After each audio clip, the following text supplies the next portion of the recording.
Friends, তো আজকে আমি তোমাদের কাছে এই ডাব্লিউপিএসসি যে জুনিয়র ইঞ্জিনিয়ার সিভিলের যে ইম্পর্ট্যান্ট নোটিফিকেশানটা দিয়েছিল তার চয়েস সিট নিয়ে আমি আলোচনা করব। আমি আগেও দুটো ভিডিও নিয়ে আলোচনা করেছি, তোমরা আশা করি অনেকেই মেল করে দিয়েছো বা অনেকে মেল করবে।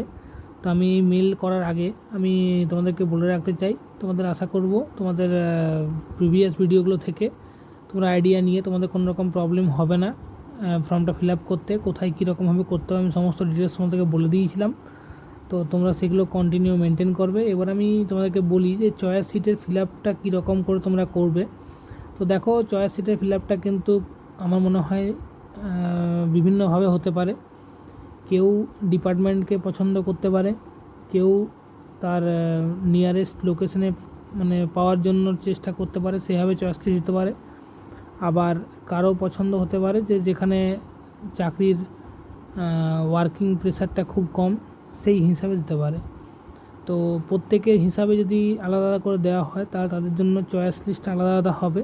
আমি ইন্ডিভিজুয়াল ওইভাবে ডিসকাশন করতে যাব না, কেন কি এটা সমস্ত ডিপার্টমেন্টগুলোই ইম্পর্ট্যান্ট এবং তোমরা জানো অনেক ভিডিও বানানো আছে অনেকের চ্যানেলে, সেখান থেকে তোমরা দেখতে পাবে যে ভিডিওগুলোর মাধ্যমে কোন ডিপার্টমেন্টে কীরকম কাজ হয় এবং কোন ডিপার্টমেন্টটা বিজি ডিপার্টমেন্ট, কোন ডিপার্টমেন্টে বছরের তোমাদের 365 দিনই কাজ হয়, কোন ডিপার্টমেন্ট তোমাদের নিয়ারেস্ট লোকেশনের মধ্যে পড়তে পারে, কোন কোন ডিপার্টমেন্টে তোমাদের পলিটিক্যাল প্রেশার বেশি আছে এবং কোন কোন ডিপার্টমেন্টে তোমরা শিখতে পারবে বেশি, বা কোন কোন ডিপার্টমেন্টে তোমাদের ওয়ার্কিং প্রেশার একদম নেই বললেই চলে।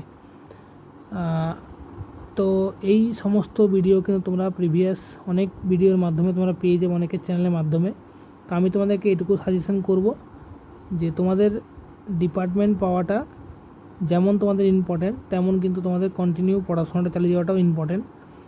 এবং এই বর্তমান টাইমে তোমাদের কাছে একটা চাকরি নিয়ে আসাটা বা চাকরি আদায় করাটা তোমাদের কিন্তু কিছু একটা বড় মানে দিক হওয়া উচিত আমার পক্ষে। আর অবভিয়াসলি তোমাদের এই চয়েস সিট এটা কিন্তু বহুত বড় একটা ভাইটাল রোল প্লে করবে। তোমরা তোমাদের চয়েস লিস্টটা খুব শান্তভাবে যার যেটা পছন্দের জিনিস তার রেসপেক্টে করো, কারো কথা শুনে করে করতে যেও না। অনেকে আমি শুনছি যে প্রমোশনের দিক থেকে মানে বিচার করে সে চয়েস লিস্ট দিচ্ছে। আরে ভাই, তুমি চাকরিটা পাও আগে, প্রমোশন তো পরের কথা। তো এখন তোমাদের ইচ্ছা, তোমাদের মানে আশা, এই হিসাবে তোমরা তোমাদের পছন্দগুলোকে বাছো। আমার মনে হয় 3টে ক্যাটাগরিতে ভাগ করে নিয়ে তোমাদের চয়েস লিস্টটা দেওয়া উচিত। এক, তোমাদের ওয়ার্কিং প্রেশার, যারা শিখতে চাও, বেশি পরিমাণ কাজের প্রতি ইনভলভ থাকতে চাও, তাদের অনুসারে একটা চয়েস লিস্ট হওয়া উচিত। সেকেন্ড, যারা কাজের প্রেশারটাকে কম রাখতে চাও তাদের জন্য একটা চয়েস লিস্ট হওয়া উচিত। এবং থার্ড হচ্ছে যারা বাড়ির কাছাকাছি কোনো পোস্টিং পেতে চাও তাদের জন্য একটা চয়েস লিস্ট হওয়া উচিত। এবং অনেকের আবার একটা মাথায় ধারণা আছে যে তোমার ওই প্রমোশন, তো প্রমোশন হিসাব থেকে আমার বলার কিছু নেই। তোমরা অনেকে অভিজ্ঞ, তোমরা সবাই জানো যে কোন ডিপার্টমেন্টে কীরকম প্রমোশন হয় না হয়। আমার বলা বক্তব্য যে এখন চাকরি নেওয়াটা একটা ইম্পর্ট্যান্ট, কোথায় প্রমোশন হলো কি না হলো সেটা পরের ব্যাপার।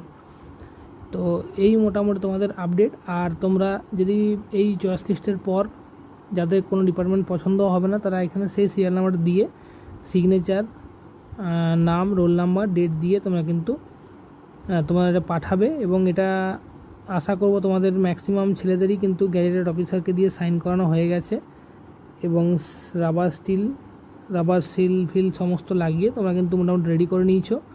তো আশা করবো 20 তারিখের একদিন তোমরা এগুলো পাঠিয়ে দেবে। এবং এই মোটামুটি আজকের ভিডিও ছিল তোমাদের কাছে। যদি তোমাদের ডিটেলস কোনো ভিডিও লাগে এই রিলেটেড তাহলে তোমরা জানাবে, আমি নেক্সট ভিডিওতে সেটা আনার চেষ্টা করব। ধন্যবাদ।